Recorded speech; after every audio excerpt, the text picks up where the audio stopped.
Hello friends, स्वागत है आपका अपने YouTube channel study with Gajan Jangid में। हमने एमसीक्यूज की जो सीरीज चला रखी है, यानी राज्यपाल से संबंधित जो प्रश्नोत्तरी हमारी चल रही है, उसका पार्ट 1 हमने कंप्लीट कर लिया था और उसके 10 क्वेश्चन उसमें कंप्लीट हो गए थे। अब पार्ट 2 लेके आए हम आज, तो उसमें 11वां क्वेश्चन है अपना, राजस्थान में राष्ट्रपति शासन कितनी बार लगा। ऑप्शन ए 1 बार, ऑप्शन बी 2 बार, ऑप्शन सी 3 बार, ऑप्शन डी 4 बार। तो इसका जो राइट आंसर होगा ऑप्शन डी 4 बार। राजस्थान में अब तक राष्ट्रपति शासन 4 बार लगा है, तो इसको अपन ऐसे याद रख सकते हैं 7702। 7702 ये शॉर्ट ट्रिक है।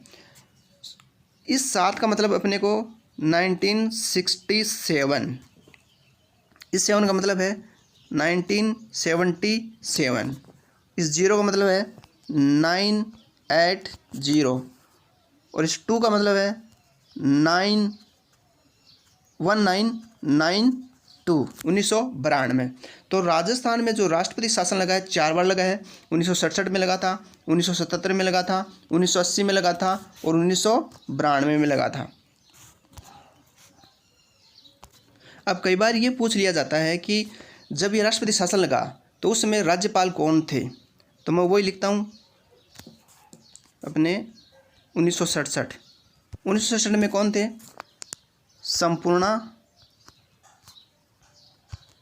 संपूर्णानंद थे। 1977 में वेदपाल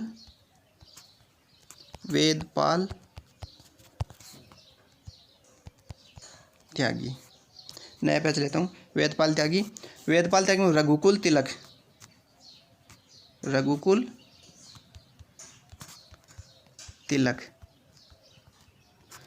तिलक के बाद में एम चेन्ना रेड्डी।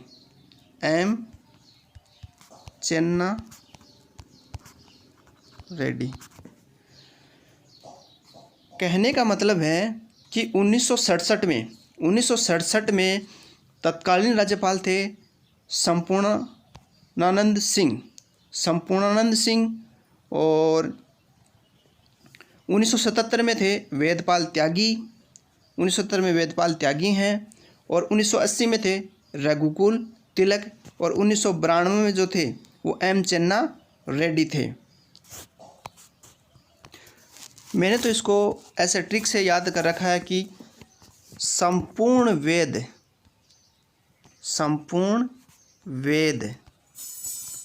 रघु चैन से पढ़े। संपूर्ण वेद रघु चैन से पढ़े, तो इसमें संपूर्णानंद सिंह हो जाएगा, वेदपाल त्यागी, रघुकुल तिलक और एम चेन्ना रेड्डी। सीएम और पूछ लिए जाते हैं कि राष्ट्रपति शासन के दौरान सीएम कौन थे, तो 1967 के समय थे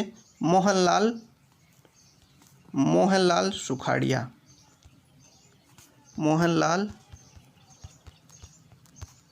सुखाड़िया, ठीक है। और 1977 के समय थे हरदेव जोशी। फिर थे भैरों सिंह शेखावत।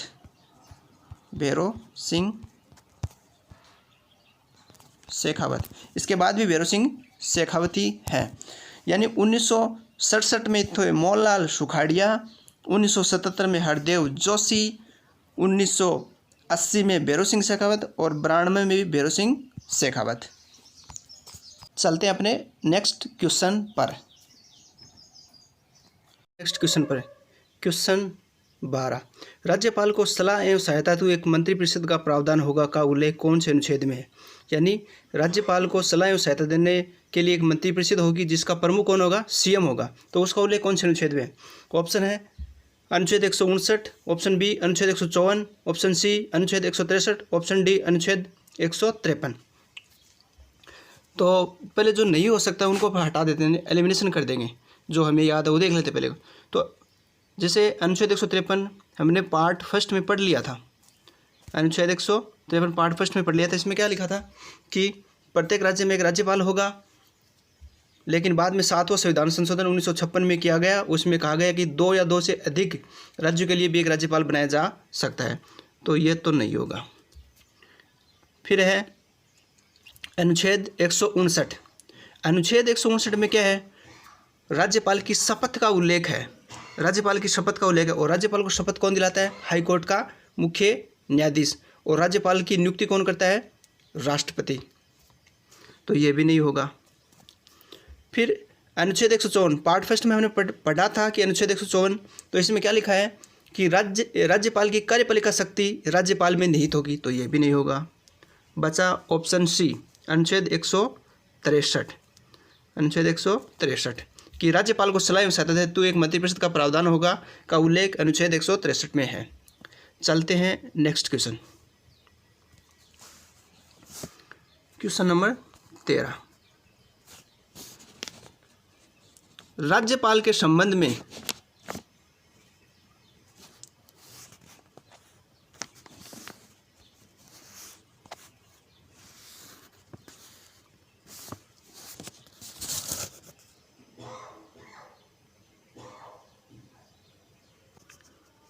क्वेश्चन नंबर 13, राज्यपाल के संबंध में मुख्यमंत्री, राज्यपाल एवं मंत्रिपरिषद के मध्य संवाद की कड़ी होता का उल्लेख संविधान के कौन से अनुच्छेद में है? तो ऑप्शन ए अनुच्छेद 199, ऑप्शन बी अनुच्छेद 165, ऑप्शन सी अनुच्छेद 155, ऑप्शन डी अनुच्छेद 167। चर्चा करते हैं एक एक ऑप्शन पर। तो ऑप्शन ए दे रखा है इसमें 199। 199 क्या है, धन विधेयक की परिभाषा है, धन विधेयक। और धन विधेयक भी कौन सा, राज्य के धन विधेयक, क्योंकि 110 में जो धन विधेयक की परिभाषा है केंद्र के धन विधेयक की परिभाषा, तो ये तो होगा नहीं। फिर है अनुच्छेद 165। अनुच्छेद 165 भी नहीं होगा। क्यों नहीं होगा, क्योंकि इसमें महाधिवक्ता का उल्लेख है, राज्य के महाधिवक्ता का उल्लेख है। अनुच्छेद 155। अनुच्छेद 155 में दे रखा है कि राज्यपाल की नियुक्ति राष्ट्रपति करेगा, तो ये भी नहीं होगा। बचा ऑप्शन डी अनुच्छेद 167, इसमें सीएम के कर्तव्य है, तो यही ऑप्शन सही होगा, ऑप्शन डी। चलते हैं अगले क्वेश्चन पे, क्वेश्चन नंबर 14। किसी राज्य के राज्यपाल द्वारा जारी अध्यादेश या ऑर्डिनेंस का अनुमोदन होना आवश्यक है। ऑप्शन ए संसद द्वारा, ऑप्शन बी राज्य की विधायिका द्वारा, ऑप्शन सी राज्यपाल द्वारा, ऑप्शन डी मुख्यमंत्री द्वारा। तो इसमें अध्यादेश क्या होता है, अध्यादेश का अस्थायी कानून होता है जिसे राज्यपाल जारी करता है। कब जारी करता है, जब विधानसभा का सत्र नहीं चल रहा होता है। तो इसमें अनुमोदन का पूछा है कि अनुमोदन कौन करता है, तो ऑप्शन बी सही होगा इसमें, राज्य की विधायिका द्वारा। चलते हैं अगले क्वेश्चन पर, क्वेश्चन नंबर 15। क्वेश्चन नंबर 15, राज्यपाल द्वारा नहीं चुना जाता है या राज्यपाल किनको नियुक्त नहीं करता है, तो इसमें है राज्य महाधिवक्ता को। राज्य महाधिवक्ता का उल्लेख आर्टिकल 165 में है, जिसको राज्यपाल नियुक्त करता है, तो ये सही है ऑप्शन। जिला न्यायाधीशों को डीजे यानी डिस्ट्रिक्ट जज, अनुच्छेद 233 में इसका उल्लेख है, जिसको नियुक्त कौन करता है, राज्यपाल करता है, ये ऑप्शन भी सही है। राज्य लोक सेवा आयोग के अध्यक्ष व सदस्यों को, तो राज्य लोक सेवा आयोग के अध्यक्ष व सदस्यों को नियुक्त कौन करता है, राज्यपाल, तो ये ऑप्शन भी सही है। बचा ऑप्शन बी, इसका सही आंसर होगा ऑप्शन बी, हाई कोर्ट के न्यायाधीशों को। हाई कोर्ट के जो न्यायाधीश हैं उनकी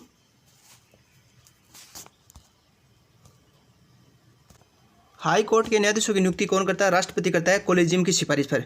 कोलेजियम में 5 सदस्य होते हैं, जिनमें एक तो मुख्य न्यायाधीश होता है, 4 वरिष्ठ न्यायाधीश होते हैं। चलते हैं अपने नेक्स्ट क्वेश्चन पर। नेक्स्ट क्वेश्चन है अपना क्वेश्चन नंबर 16। राज्यपाल की स्वविवेक की शक्तियां कौन से अनुच्छेद में दी गई हैं? तो ऑप्शन ए है अनुच्छेद 154, बी अनुच्छेद 155, सी अनुच्छेद 163, ऑप्शन डी है अनुच्छेद 164। करते हैं एक एक ऑप्शन पे चर्चा। अनुच्छेद 154 राज्य की कार्यपालिका शक्तियाँ दी गई हैं कि राज्य की कार्यपालिका शक्ति राज्यपाल में नहीं होगी, ऑप्शन ए नहीं होगा, ऑप्शन नहीं होगा इसका आंसर, ऑप्शन मतलब ए तो नहीं होगा, ठीक है। ऑप्शन बी अनुच्छेद 155 राज्यपाल की नियुक्ति राष्ट्रपति करेगा, ये भी नहीं होगा। और फिर है ऑप्शन डी दे रखा है इसमें अनुच्छेद 164, अनुच्छेद 164 में सीएम की नियुक्ति राज्यपाल करेगा, ये भी ऑप्शन सही नहीं है, गलत है। तो इसमें ऑप्शन सही होगा, अपना आंसर सही होगा इसमें ऑप्शन सी होगा, अनुच्छेद 163 सही आंसर होगा कि राज्यपाल की सभी की शक्तियाँ अनुच्छेद 163 में दी गई है। चर्चा करते हैं अपने नेक्स्ट क्वेश्चन पे।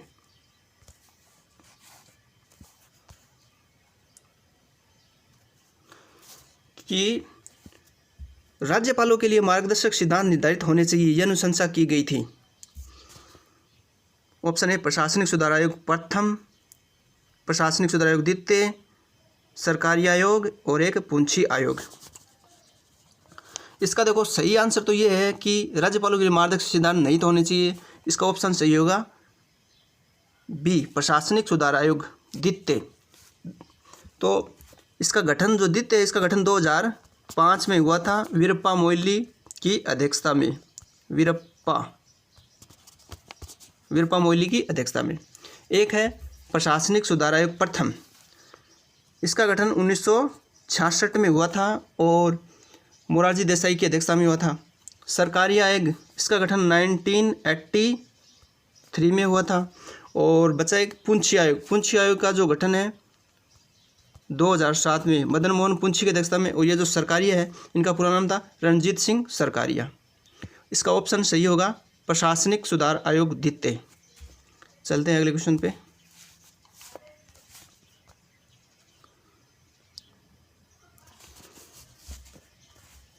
राज्यपाल की समाधान शक्ति कौन से अनुच्छेद में दी गई है? अपन तो क्या करेंगे, पहले एलिमिनेशन मेथड का यूज करेंगे। तो ऑप्शन डी है, तो ऑप्शन डी इसमें क्या है, अनुच्छेद 200। अनुच्छेद 200 में क्या दे रखा है कि किसी विधेयक को राज्यपाल राष्ट्रपति के विचारार्थ सुरक्षित रख सकता है, तो ये तो नहीं होगा। फिर दे रखा है अनुच्छेद 165, तो इसमें राज्य के महाधिवक्ता का उल्लेख है, ये भी नहीं होगा। और 163 राज्यपाल को सलाह एवं सहायता तो एक मंत्री परिषद होगी जिसका प्रमुख सीएम होगा, ये अनुच्छेद 163 में दे रखा, तो ये भी नहीं होगा। बचा ऑप्शन सी अनुच्छेद 161, सही आंसर होगा 161, यानी राज्यपाल की जो समाधान की जो शक्ति है वो अनुच्छेद 161 में दे रखी है। चलते हैं अगले क्वेश्चन पे। क्वेश्चन नंबर 19, राज्यपाल से संबंधित अपने को असत्य कथन। ऑप्शन ए, यह हाईकोर्ट के अधीनस्थ न्यायालयों में न्यायाधीशों की नियुक्ति करता है। ऑप्शन बी, राज्यपाल सदैव मंत्रिमंडल की सलाह पर कार्य करने को बाध्य है। ऑप्शन सी, वह राज्य का औपचारिक कार्यपालिका प्रधान होता है।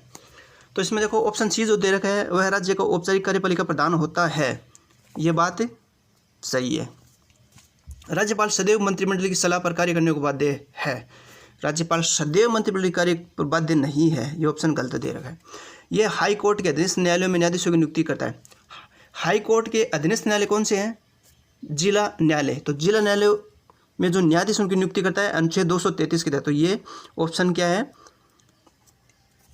सही है। अब बचा कौन सा ऑप्शन, बी। इसमें असत्य पूछा है, तो असत्य केवल बी ऑप्शन, यानी बी ऑप्शन केवल असत्य होगा। चलते हैं अगले क्वेश्चन पे।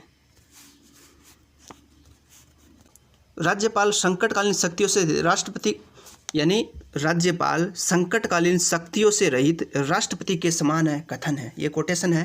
तो इसका सीधा आंसर है ऑप्शन बी, MP शर्मा ने ये बात कही थी। MP शर्मा इसका सही आंसर होगा। चलते हैं अगले क्वेश्चन पे। असत्य कथन को छांटे। ऑप्शन ए, राष्ट्रपति की भांति राज्यपाल को भी सैन्य न्यायालय के द्वारा दिए गए दंड या दंड आदेश के मामले में क्षमादान की शक्ति प्राप्त है। ऑप्शन बी, राज्य विधानसभा में सभी धन विधेयक राज्यपाल की पूर्व स्वीकृति से ही प्रस्तुत किए जाते हैं। केवल ए असत्य है, केवल बी असत्य है। तो देखो इसमें राष्ट्रपति की भांति राज्यपाल को सैन्य न्यायालय से संबंधित ऐसे कोई समाधान की शक्ति प्राप्त नहीं है, तो ये ऑप्शन गलत है। राज्य विधानसभा में सभी धन विधेयक राज्यपाल की पूर्व स्वीकृति से ही प्रस्तुत किए जाते हैं, ये बात सत्य है। तो इसमें असत्य पूछा है तो केवल एक असत्य है इसमें। चलते हैं अपने अगले क्वेश्चन पे।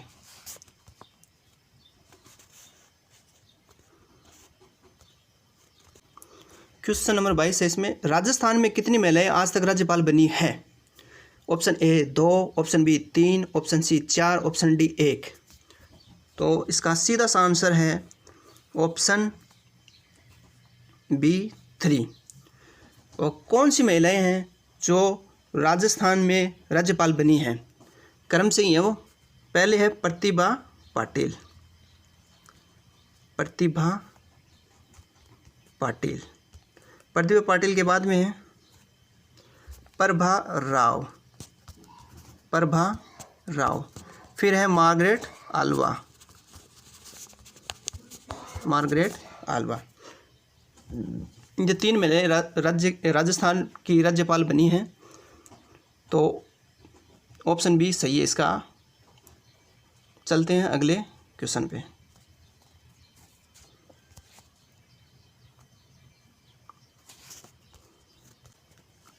क्वेश्चन नंबर 23, राजस्थान के वे राज्यपाल जिन्होंने अपने पद से त्यागपत्र दिया था? Option A Pratibha Patil, Madan Lal Khurana, option B Pratibha Patil, Prabha Rao, option C Vedpal Tyagi, Raghukul Tilak, option D Sampurnanand और चेन्ना रेड्डी। तो जिन्होंने अपने पद से त्यागपत्र दिया था वे राज्यपाल बताने हैं, तो इसमें ऑप्शन ए सही होगा, प्रतिभा पाटिल और मदन लाल खुराना। प्रतिभा पाटिल ने राष्ट्रपति का चुनाव लड़ा था इसलिए त्यागपत्र दिया, और मदन लाल खुराना जो कि राजनीति में आगे थे इसलिए उन्होंने राज्यपाल के पद से त्यागपत्र दिया था। तो ऑप्शन ए राइट होगा। चलते हैं अगले क्वेश्चन पे। क्वेश्चन नंबर 24, राज्यपाल से संबंधित सत्य कथन को छांटे।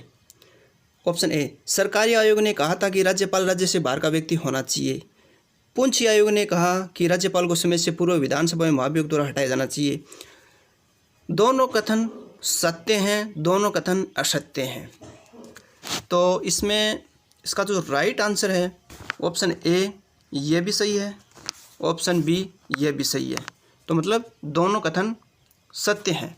अब देखो, सरकारी आयोग जिसका गठन 1983 में हुआ था, 1983 में हुआ था, रणजीत सिंह सरकारिया इनका पूरा नाम था।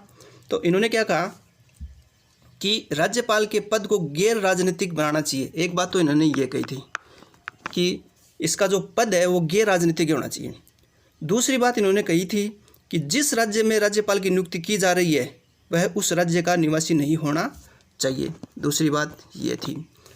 तीसरी बात थी कि राज्यपाल की नियुक्ति से पूर्व उस राज्य के सीएम से भी पूछताछ करनी चाहिए। तीसरी बात, एक बात और कही थी इन्होंने कि राज्यपाल को 5 वर्ष से पूर्व नहीं हटाना चाहिए। और पांचवी बात कही थी इन्होंने कि राज्यपाल किसी व्यवसाय में दक्ष होना चाहिए।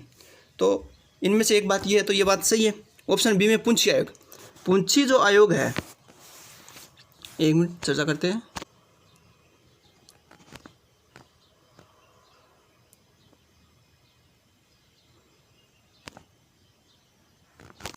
क्वेश्चन नंबर 25, राज्यपालों के संदर्भ में कौन सा कथन सत्य नहीं है? ऑप्शन ए, वह राज्य की विधायिका का अंग होता है। ऑप्शन बी, वह मृत्युदंड को क्षमा कर सकता है। ऑप्शन सी, वह राज्य के उच्च न्यायालय के न्यायाधीशों की नियुक्ति नहीं करता है। ऑप्शन डी, उसके पास आपातकालीन शक्तियाँ नहीं है। तो इसका जैसे ऑप्शन ए देखें, वह राज्य की विधायिका का अंग होता है, ये बात सही है, राज्यपाल अंग होता है। वह राज्य के उच्च न्यायालय के न्यायाधीशों की नियुक्ति नहीं करता है, सही बात है कि उच्च न्यायालय के जो न्यायाधीश हैं उनकी नियुक्ति राष्ट्रपति करता है। उनके पास आपातकालीन शक्तियाँ नहीं है, ये भी बात है कि राज्यपाल के पास आपातकालीन शक्तियाँ नहीं है। वह मृत्युदंड को क्षमा कर सकता है, ये गलत बात है। इसमें यही पूछा कि सत्य नहीं है, तो ऑप्शन बी सही होगा। चलते हैं नेक्स्ट क्वेश्चन पे। क्वेश्चन नंबर 26, राज्य के महाधिवक्ता का उल्लेख कौन से अनुच्छेद में है? ऑप्शन ए अनुच्छेद 76, option B article 165, option C article 164, option D article 77। तो करते हैं एक एक ऑप्शन पे चर्चा। अनुच्छेद 76 जो है इसमें महान्यायवादी का उल्लेख है, महान्यायवादी का उल्लेख है। अनुच्छेद 165 और अनुच्छेद 164। अनुच्छेद 164 में क्या है कि सीएम की नियुक्ति राज्यपाल करेगा। 164 एक में ये बात, तो ये भी नहीं होगा। अनुच्छेद 76 ये भी नहीं होगा क्योंकि महान्यायवादी का उल्लेख है। अनुच्छेद 77 ये भी नहीं होगा क्योंकि राष्ट्रपति, देश के समस्त शासन संबंधी कार्य राष्ट्रपति के नाम से किए जाएंगे, इस बात का उल्लेख है इसमें। तो बचा ऑप्शन बी अनुच्छेद 165 सही आंसर होगा। चलते हैं अगले क्वेश्चन पे। आज के क्वेश्चन अपने पूरे हो गए हैं। आज लगभग हमने 16-17 क्वेश्चन लिए हैं। बाकी भी हमारी जो MCQs की राज्यपाल से संबंधित जारी रहेगी। मिलते हैं अगले पार्ट में। Thank you.